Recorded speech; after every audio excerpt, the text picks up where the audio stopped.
من يقول بأن حالنا اليوم جيد معناها أنه إما أعمى يعني لا يرى مطلقا، وإما أنه أعشى أي في بصره ضعف. الدنيا ليست بخير، مجتمعنا معظم أفراده منحرفون عن الإسلام، ولو صلوا ولو صاموا ولو حجوا ولو اعتمروا متمردون على الله عز وجل. هذا هو الواقع، وهذا الواقع ينذر بخطر جسيم عند الله عز وجل.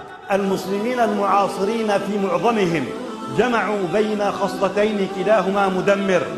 الأولى أعرضوا عن دراسة الإسلام، والإسلام لا يتعلم الإنسان في منامه يحلم به بالليل بصير عالم، لا، بيتعلموه كيف بيتعلموا الطب والهندسة والجغرافيا، هيك بيعرفوا الناس دين. يعني قد تقول لي والله أنا بعلم من الإسلام، أنت تعلم من الإسلام شيء لا تنفذه. سلوك الناس اليوم في كل جوانب الحياة هو الفكر الغربي. انظروا إلى أخلاقنا يا أحباب، الصلوات يتخلفون عن الصلاة، هذا إذا غضب تصرف كالثور الهائج، ما بضبط لا دين ولا تقوى ولا أحكام شرعية ولا شيء بضبط. انظروا إلى الأمانة كيف رفعت، انظروا كيف يخون الأمين ويؤتمن الخائن، انظروا إلى الكذب المتفشي. بيننا وبين أخلاق الإسلام كما بين السماء والأرض. أما الكلام عن الأخلاق شيء، وأنا الكلام أكتب بالفيسبوك أنا والله الكرم خصلة من خصال الرجال العظام، وإنت بخيل.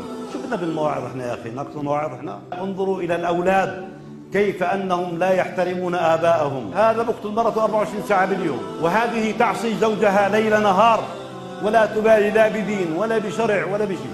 بيجي على الدار بلكيها على الباب، وين على باب الله؟ مسافري، لا إذن ولا شرع ولا تقوى ولا محرم. وأنا بدي أنا أوجع، لأنه وضعنا سيء مع الله عز وجل، وضع السيء مع الله ينذر بعذاب. تجاوزت الأخلاق المفقودة وانتقلت إلى المعاملات المالية. كل واحد عنده سيارة اشتراها بتمويل، معناها أنه اشترى سيارة بقرض ربوي، والربا تعلمون عقوبته عند الله عز وجل. كيف يجوز لمؤمن يؤمن بالله واليوم الآخر ويؤمن بأنه سيموت ويؤمن بأنه سيحاسب، كيف يقدم على الربا دهارا نهارا؟ أما تعلم بأن